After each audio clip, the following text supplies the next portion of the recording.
How are you guys?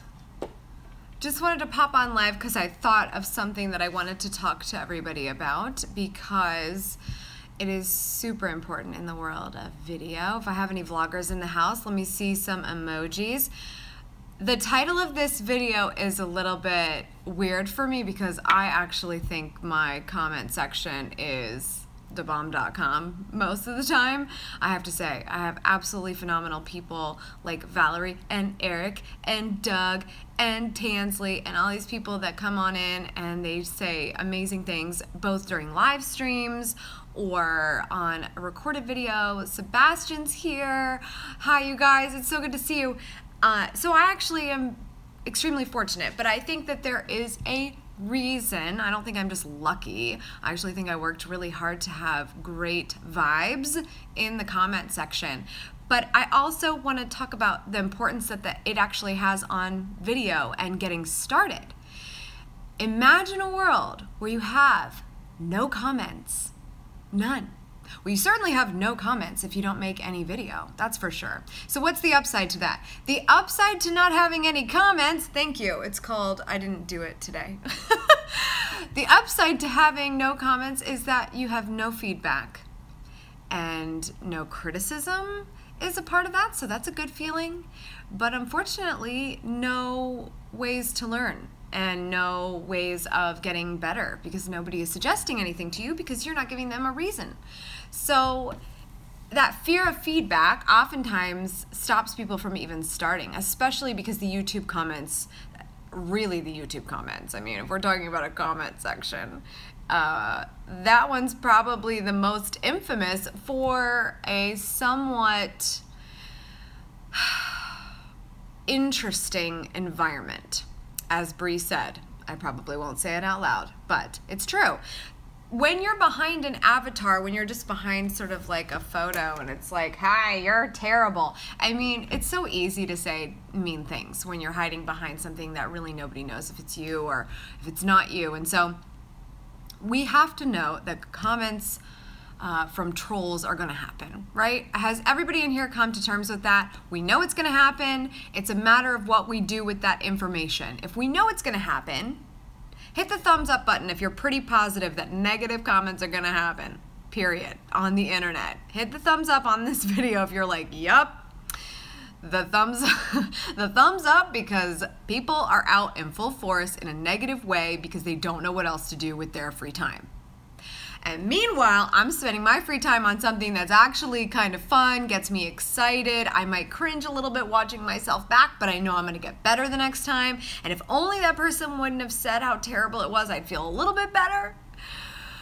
Anne got her first comment, spam comment today after posting first ever video. Let me tell you what happened when I got my first negative comment, you guys. I'm gonna tell you right now. I was laughing and tickled to death when I got that. Laughing so hard. I can't remember exactly what it was. I don't actually think it had to do with physical appearance, so that was refreshing, but it was probably something along the lines of just, you're terrible, or whatever. You knew it meant nothing because they really didn't watch the video and they definitely weren't the right person for that video, but it was still negative, and I was so happy because I believe that you're not really doing anything if you're not upsetting somebody. You have to upset some people. Otherwise, you've never really picked a lane. You've never really decided that you stand for something. So I'm okay with it, especially with trolls, because they literally stand for nothing. And so the comment section can be a scary place. Even more scary if somebody actually makes a good point. I was just talking to a client last week, and we actually shared this in common, where we've had comments in the past where we was like, oh, ooh, somebody called me out and they're right. Dang it. And that's like, can be a crappy feeling, right? But you learn so much more if you actually take in that feedback. And trust me when I say I am not the best at taking constructive criticism. I work on it every day of my life. I work extremely hard at what I do, so sometimes getting a little bit of pushback just breaks my heart. But I know for a fact that every time it's happened, I sit in it and I'm just like, how do I want to fix this? Can I fix it? Yes, you are good enough to fix it. Okay, fix it. And so you learn from that. Like I said, I am extremely fortunate to have a fairly positive comment section, because what we do around here is try to lift people up and not try to tear them down. And because of that, it's a fun place for people to be, especially if they're here for the right reasons. And so that's extremely important to set the context of that. If you choose a certain area of content that can be a little bit more controversial, you're going to see a higher percentage. If you have more viewers, you're going to see a higher percentage. These things just fluctuate. They just do. But I want you to take a guess as to what I would tell you is even worse than the comment section. Even worse than a comment section that is predominantly negative. It doesn't matter what the fluctuation is. What could possibly be worse than that? I've given this some time and thought, and I want to address how impactful the comments can be. But Charlotte hit the nail on the head. Worse than a comment section, a scary, unpredictable comment section, is never being seen at all. Period. Not being seen, not showing up, not doing the thing that you want to do because you're afraid of what other people are going to say about it.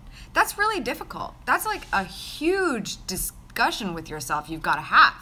Like, I'm going to make these videos and my family is going to think I'm cray-cray. Or I'm going to make these videos and I'll probably, let's say they're political, 50% of the world's going to hate it and 50% of the world is going to kind of love it. You know, but if you don't do it, you're only hurting one person if it's truly what you wanted to do. Truly. When I decided to do a lot of things in my life, much less make videos, I was just sort of like, nobody's doing this, so I'm just going to do it. It's like a secret club. So I don't even think anybody can judge me because I don't think they really know it exists. But I was wrong about that. People thought it was pretty weird that I was vlogging around in my life. But I made the decision to start a business and leave a full-time job with a cushy chair and a 401k, and people did not like that in my life, or people who wanted to put me in a box that I would meet, like, what do you do? What'd you go to school for? What are these things? I want to compartmentalize you. And they had a hard time like, so you make videos on the internet, but not that kind. And you started a business and you can pay your bills. Okay. People don't get it. What's worse is the comment section is holding yourself to the standard of every other human being on this earth, whether you know them or not. And that's unfortunate. But getting to the point where you don't care is a long road. And I wouldn't even say I don't care, but getting to the tipping point of, oh, I care more about what I think. Oh, I care more about what I'm doing tomorrow morning. I care more about how I make my money. I care more about trading my time for the dollars that I think. This is so much bigger than continuing to do the thing that everybody else does. I drive a car like everybody else. I go to a job like everybody else. I clock in like everybody else. I drink a beer after work like everybody else. I complain on the weekends about not wanting to go back to work like everybody else. Now, I love me a good weekend because that is the time that I've sort of like spaced for myself, but not always. I wish I could say every weekend is off. I worked my butt off this weekend. I mean, I did. But that's because I didn't take the advice of somebody else that said, oh, your weekends are for your time off. Why would you work today? Or why would you wake up early? That's weird. Or why would you work so late? We're all going to happy hour. I'm not holding my life to your standard because it's my life. I have to wake up every morning and hold myself accountable for the thing that I've tasked myself to do. Based on what? you told me it was a better idea to go to college and spend a bunch of money on this thing that was barely going to get me a job by the time I left, and then go to work for somebody who doesn't care about my life? Now, I definitely didn't feel like the people I worked for didn't care about me and my life, but you still get to a point where you're like, but they don't care as much as I do. Just like no one's ever going to care about what you do as much as you do. Period. So what's worse than the comment section is not actually going after the life that you want as fast or as slow as you want. But it could be as fast as a video upload about something you're passionate about. That is so big. Do we have trolls? I'm not even following along. I'm sorry, you guys. I wanted to stay focused because I'm trying to keep the beginning of these live streams a little bit more focused. Thank you, Colin. I think you're probably fairly wise if you have retired and you're sort of feeling all of this info out. Yay! The troll is self-identifying themselves. Is that really the guy? Because honestly, I'll just like, it's fine. I'm paying attention now. Oh, Doug, I don't know about that. I'm really like, I'd like to say it was an Amy rant. I don't think I can get to like Gary level yet. Like, rah! Thank you guys very much. So let me ask you this. What are you not doing right now? Because there might be something worse than the comment section. Or is it the comment section? That's what I want to know. And share this video if you think somebody's like, people are mean. People are mean in the comments, because sometimes they are. And guess what? I don't even like see them anymore. I'm like, oh, well, sometimes they get a little distracting, so we could get them out of the way. But in reality, it's like, this isn't for them. This is not for anyone but for you. And if you choose to be here, it is for you. And if you're here because you have nothing else to do except for hang out in your mom's basement and mooch off of her internet, this video is definitely not for you. So I'm not worried about that. Not uploading a video, you got to get on that. What business did you build before you started your speaking and social media business? Gary built a $60 million wine business. Heck yeah, he did. Good for him. I didn't start speaking until I actually had something to speak about. I worked in my business, and I learned how to create video for business and how they can leverage that. And that's what people wanted me to teach. I didn't go out stomping on stages saying, let me speak here. I built a portfolio that proved I could talk about something that people wanted to know, and I go and I teach about something that people want to know. I don't stand up on stage and talk about how to build a $60 million business because I haven't done it. I go up on stage and talk about how to promote your business with video blogging because, yeah, I know how to do that. So if you want to question me because I haven't built a $60 million business, then go to town, but I'm not questioning that. And Creative Live was just like the idea of speaking about video, but on steroids. I did not work for HubSpot. I spoke for them a couple of times, but I've never worked for HubSpot. Oh, thank you, Colin. Caleb, was there a learning curve when I first started speaking? Heck yeah, there was. You don't just like, I don't know.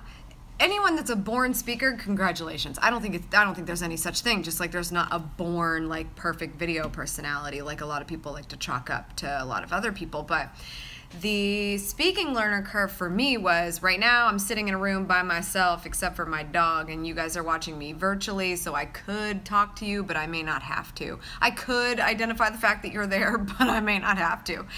When you're on stage, you're pretty coming to terms with the fact that there's people out there. Like, they're right there in front of you. They're either smiling or they're not smiling. And every time I'm on stage, I look at those people that are not smiling and I go, are those people just like me and have resting bitchy face, or are they genuinely not enjoying this? I try to like look at people dead in the eye whenever I'm speaking. And that was one of the learner's curve, was how do I get people to feel what I want them to feel from the stage? Because it's a little bit different from video, because I'm just going to make this video and hopefully it's going to do its job. I can kind of morph real time, just like I would in this live stream if I'm on stage. So that was a bit of a learner's curve, knowing that just like I'm looking at you here, I can lock eyes with somebody in the audience and try to get them to like connect with me. And I think those individual cases helps a lot. What's worse than being on stage and not being very good because it's your first time? Never trying. I can tell you that right now. And I can tell you also right now that I'm significantly better today at speaking than I was when I started. When did I start? What year is it? 2017. The best year ever. It's 2017. I think my first speaking engagements were in 2012. I had at least been working. I had been on YouTube since 2007. I'd been making videos since 2009. So from 2009 to 2012, I really was not speaking. I was working. And then trust me when I say I've been working even harder since 2012, so I still have stuff to speak about. This isn't just about speaking, though. Speaking can be a little bit disconnected for some people because it may not be your goal. I don't care what your goal is. What is your goal? What is it that you are not doing, but it is your goal? That's what I'm more worried about, because that's the comment section that we're afraid of. What is happening? What is the comment section of your life you're avoiding?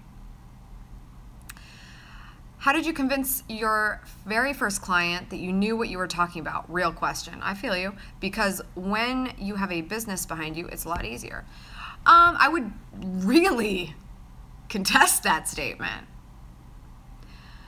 Just because you have a business, just because you have a website, just because you have a portfolio does not make it easier to get a client. It is all about personal connection. Let me tell you what I did. Dear first client, via cold email. And I didn't call them first client, but they would have been. And they were. I want to do this for you, and I have no experience, and I didn't go to school for it. And I'm not going to ask you to pay me, because I'm going to crush it for you, and just, that's it. I just need you to provide value in my life. So if I need a testimonial going forward, they also ended up sponsoring me going to a conference so that I could continue my education. I just let them know. We had some personal connections too, so it was a warm lead. It wasn't just like a cold email. There were warm leads there. But yeah, I worked my butt off for free. And I took that client very seriously because they were going to be that portfolio client, one of those first that were going to be on that website that was supposed to sell me easier. But guess what? That's not a real thing. Just because you have a business doesn't mean you get the client. There's a lot of businesses out there in 2017. Everybody got a business. How are you different is not just how great your work is, but how much somebody wants to work with you. That's all kinds of comment section getting in your way of that, right? Because it's like you gotta have the courage to reach out. You have to get them to respond to you. You have to work with them when the price isn't always right. There's a lot of barriers to that. That's why a lot of people don't start a business or even try to get a side hustle. But instead, they go beg somebody for a job and show up for 40 hours a week, so they only have to do it one time. So you lose some flexibility with that. Thank you so much. I think that was a nice comment. Zippy said, I can't read fast enough. You must be more personable in person than on the vid, and that's amazing because you're personal. Oh, cool. Oh, I'm pushing buttons. Gotta stop pushing buttons. All right. I want to see thumbs up if somebody is going to do something today or in the very near future, depending on how much you can control it, that you were initially afraid of doing because of something else that was holding you back. Thumbs up on this video if you're feeling a little bit better about that today. Frank, I want to work with you too. Charlotte, I've heard I am the same on and off camera. Yes, thank you for confirming that. Honestly, like the only way that this works is if I'm the same on and off camera. It didn't used to be that way. It was very difficult for YouTubers in the beginning because nobody really I mean, you're talking about the introverts of the world, because nobody had anybody to talk to, so they just talked to a camera and found friends on the internet. Like, it's a very different world. So it can be difficult for those people to step outside of their house and go, oh my God, people know who I am. That's crazy. Adrienne launched her podcast. That's amazing. Congrats on your first podcast. Stephanie is going to do something today. I don't care what it is, but I'm happy about it. Shonda's got purple hearts. I love those purple hearts. Susan, I'm getting married Labor Day weekend. Very soon.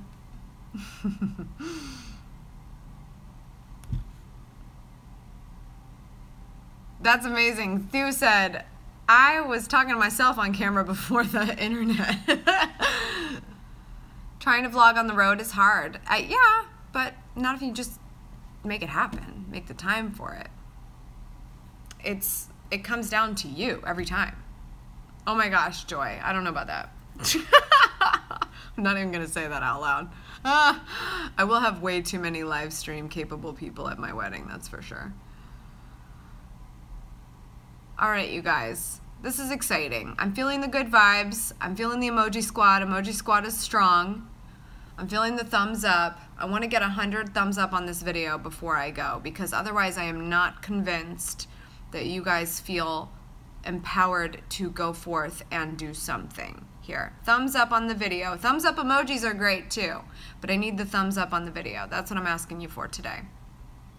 And if you're new, why don't you type the word new in a comment so I can see that? What bums me out is like all these comments disappear after we get off the stream.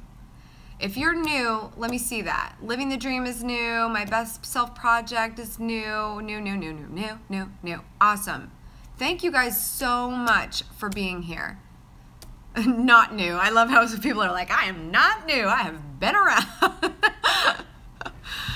Okay, well, if you're new, I appreciate you. I hope that we will see each other again in the future, and you can make that happen much more easily if you hit the subscribe button. So thank you for considering that. I would love to be a part of your journey as you continue to go after the life that you want. Old people representing. Emoji Squad, Good Vibes Tribe, I see you. I appreciate you. Thank you so, so much. I hope everyone who's participating in Veda isn't losing their mind yet. I can imagine it can be pretty difficult a week in, but I see you also, and I'm very, very pumped for you. So thank you, and hi to Meg. Meg, I sent you something in the mail. Did you get it? All right, you guys, I have to go. I have a very special project and lots of work to do. Oh, I should tell you guys about this really quickly. If you've given this video a thumbs up, which is not at 100 yet, shall I remind you? And there are more of you in the room than there are thumbs up. Come on, you guys. What are you doing? Is the phone in the pocket? Are you just listening to me on your... Oh, there we go. Okay. All right. One thing that popped up today, which is kind of fun. Has anyone heard of South by Southwest? Okay, we're over 100, so I'm going to spend another second with you. If you've heard of South by Southwest, hold on, I got to remove you from this thing. South by Southwest is a conference in Austin, Texas, and it's kind of a big dizzle. And this lovely lady, Tara Hunt, asked me to be on her panel. And it's called Creating YouTube Content for Grown-Ups. But here's the thing. It's not a real panel until it is upvoted. So if you guys want to do that, let me see if I can flip this here. You have to like vote it up. So it's this little challenge. The link, I'll try to remember to put it in the description. But it's definitely on my Twitter right now because I just tweeted it. But we would love your support, especially if you're thinking about being there. That would be really fun. But I have not actually spoken at South by Southwest. I haven't been to South by Southwest since 2012, I think. I went one time, and you have to go at least one time, especially if you're in this industry. It's such a cool event. But I'd love to make it back, and probably won't unless this panel becomes a real thing. So, you know, you never know. But It is it's usually in March, so it's not until 2018. It's March of 2018, and if you're thinking about going, you might as well book it now, because usually you're behind if you're booking it now, because hotels and airfare and everything every year go crazy fast. Yes, Tinker is all in the know about that. But that's it for today. Thank you for the chat, you guys, and thank you so much for being here. I don't take it for granted whatsoever. I try to show up for you on a very, very regular basis. My intention was to have a video yesterday, but it didn't work out. And so that's why I'm popping on with you today. And I just thought this was something I wanted to talk to you about for a while, because I know some things are just holding us back, and we all have different things, but let's get past it, okay? Thank you for sharing this. If you know someone that's trying to break through these same issues with themselves, thank you, Danny. And I'm really excited to see you on a video later this week. Also, let me ask you this, super fast. I was thinking about filming a deep dive into some analytics on my top performing YouTube videos and post that on Thursday. Are you down for that? Is that interesting to you? Do you want to see the intricacies of YouTube analytics and what to look for? Okay, we've got a couple of yeses. Good, great idea, cool. All right, subscribe so you don't miss that, because I really think that's what I'm gonna film today for Tuesday. Not a bad idea, I like that response. I just wanna point out some of the things that I pay attention to so that you guys can kind of see. And yeah, maybe I'll talk about TubeBuddy a little bit as a piece of that, but I also have a TubeBuddy video, so check that out as well. Awesome, okay, good. Good to hear you guys are into that. Subscribe so you don't miss it, that'll be on Thursday. And more to come, always. You guys know I keep busy and deliver for you. Subscribe for good vibes. Go after the life you want. Forget the comment section. Skip to the other hard thing, because it gets better. Okay? Bye.